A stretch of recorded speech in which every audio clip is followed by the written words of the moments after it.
A história da saúde de uma pessoa, em grande parte, começa a ser escrita muito antes do nascimento. É como se a nutrição, bem nesse comecinho, fosse uma das primeiras e mais poderosas instruções que o nosso corpo recebe, sabe? E ela acaba moldando a nossa saúde para o resto da vida. Bom, para a gente mergulhar nesse assunto, vamos começar com uma pergunta que parece meio maluca. Mas a resposta é surpreendente e revela muita coisa sobre como o nosso desenvolvimento é programado desde o início. Então, os estudos sobre um período bem específico, que ficou conhecido como o Inverno da Fome, lá na Holanda durante a Segunda Guerra, trouxeram uma ideia revolucionária. Olha que coisa! As crianças que foram concebidas bem nessa época de escassez tiveram, na vida adulta, taxas mais altas de obesidade e doenças cardíacas. Isso, claro, deixou os cientistas muito intrigados. E essa descoberta deu origem ao que a gente chama de hipótese de Barker. A ideia é a seguinte: o corpo do feto, muito esperto, se adapta para sobreviver num ambiente onde falta comida. Só que essa programação para economizar energia pode virar um problema mais tarde, num mundo onde a comida é superabundante, né? Mas como é que essa programação acontece exatamente? É importante entender, não são os genes em si que mudam. A gente precisa ir para a ciência por trás disso e é aí que tudo fica ainda mais interessante. Para a gente entender melhor, vamos usar uma analogia. Pensa no nosso código genético, o DNA, como se fosse o hardware de um computador.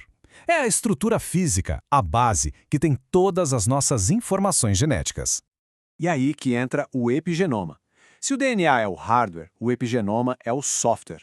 Ele não altera o código genético, mas é como se ele colasse umas etiquetas químicas que dizem para os genes quando eles devem ligar ou desligar. É tudo sobre como o código é lido e usado. Então, o ponto-chave é este aqui. Nossos genes são fixos, mas o epigenoma, esse é super dinâmico. E a nutrição é um dos fatores mais poderosos que consegue escrever nesse software, ajustando a forma como os nossos genes se expressam. E como esse software funciona na prática? Um dos mecanismos principais é um processo chamado metilação do DNA. Imagina um interruptor de luz que não só liga e desliga, mas que também controla a intensidade da luz, sabe? A metilação faz exatamente isso com os nossos genes, controlando quão ativos eles são. Mas quando é que essa programação epigenética é mais poderosa? Pois é, existe uma janela crítica de tempo em que essas instruções nutricionais têm o maior impacto possível. Os cientistas identificaram essa janela crucial de mais ou menos 1.100 dias. Ela começa um pouco antes da concepção e vai até o segundo aniversário da criança. É nesse período que a nutrição tem um impacto assim profundo e duradouro na programação da saúde. E durante essa janela crítica, alguns nutrientes são verdadeiros protagonistas, principalmente na construção de um cérebro saudável. Eles são os blocos de construção essenciais para a cognição, memória e aprendizado. Em primeiro lugar, o DHA, que é um ácido graxo ômega 3 que o nosso corpo não produz muito bem sozinho. Ele é fundamental para a estrutura do cérebro e dos olhos, e a gente encontra principalmente em peixes como salmão e sardinha. Pensa nele como se fosse o isolamento da fiação elétrica do cérebro, permitindo que os sinais viajem rápido e sem falhas. Organizações de saúde do mundo todo, inclusive aqui do Brasil, concordam que ele é super importante, apesar de as recomendações específicas variarem um pouquinho. O consenso é claro: DHA é crucial na gestação. Uma recomendação bem comum é buscar pelo menos 200 mg de DHA por dia. Isso é especialmente importante no terceiro trimestre, que é quando o cérebro do feto dá aquela esticada final no crescimento. Agora, vamos falar de outro nutriente super poderoso que vem ganhando muito destaque. Ele era meio subestimado, mas a ciência agora está mostrando o quanto ele é vital.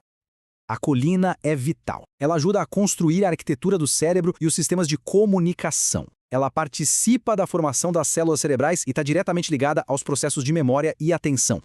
A recomendação na gravidez é de 450 mg por dia. A gente encontra colina em alimentos como ovos, fígado e soja. Mas, e aqui vai um ponto de atenção, a colina geralmente não está presente na maioria das vitaminas pré-natais. Vale a pena ficar de olho nisso. Bom, apesar de o DHA e a colina serem super importantes, eles não trabalham sozinhos, né? Eles fazem parte de um time maior, uma verdadeira orquestra de nutrientes que atua em conjunto. É uma sinfonia de nutrientes.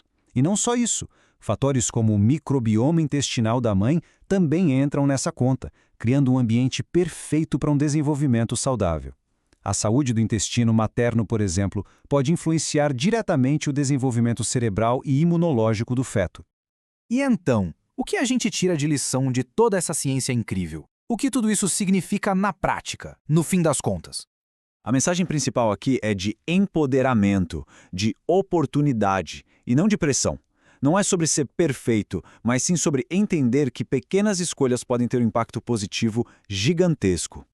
Existe essa capacidade de usar a nutrição como um sinal positivo que influencia a saúde por gerações. É uma ferramenta proativa para construir uma base sólida para uma vida inteira com mais bem-estar. Isso nos deixa com um pensamento bem poderoso, né? A nutrição no início da vida não define um destino, mas ela desenha um mapa. E entender isso nos dá a chance de desenhar um mapa com muito mais caminhos para uma vida longa e saudável.